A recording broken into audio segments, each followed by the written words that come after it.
Hello and welcome back to Get Great at Maths. I'm here to help you pass your maths exam, so hit that like and subscribe button. We're going to look at keywords, key formulas and how to gain top marks.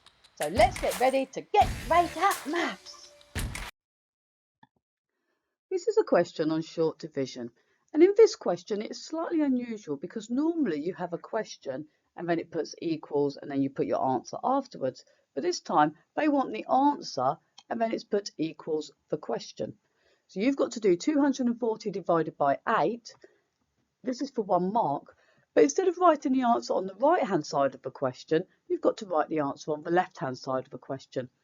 Now it doesn't matter the order that you do the question in, whether you have the answer first or you have the answer second. Traditionally it is more expected that the answer comes after the question, but it is still exactly the same sum if the answer appears in front of the question. It still works exactly the same, and you need to be able to flip things from one side of the equals to the other side, so it doesn't matter which side of the equals it is on. The key facts to be able to answer this question but we've got a divide question, which means we need to use the bus stop method. Now, some children will be able to look at this question and just know what the answer is. From using their times table facts, they will know the answer to this question. Other children will look at that and have not got a clue how to do it. And if you don't know how to do it, you need a method. And the method is the bus stop method.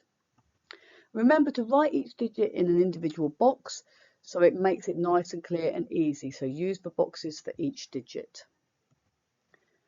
Remember, press pause, have a go at working out the answer, and then press play when you're ready to hear. So we're dividing by 8. Now we're dividing by 8, that means the 8 goes at the front of the bus stop.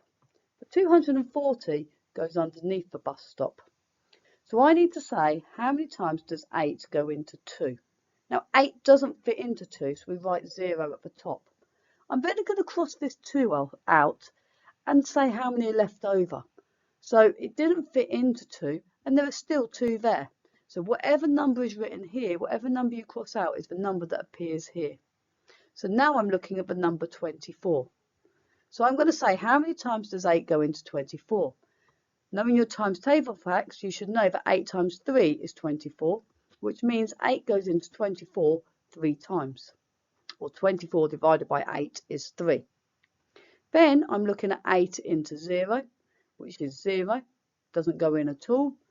So we've got the answer 0, 3, 0, which is just the number 30. And that's the number you need to write in the box for your final answer. Make sure you always write your answer in the box. And this 0 here at the front, if you wrote it in, it doesn't matter. You could put the 0 or not, but the answer is just 30. The mark scheme on this question shows the answer is 30. 1M means 1 mark. If you found this video useful, please share, like and subscribe so we can all get great at maths. If you've enjoyed this video, please don't forget to share, like and subscribe. Please follow Get Great at Maths on TikTok, Instagram, Facebook and X. What do you want to see next on Get Great at Maths? Please comment below. See you next time.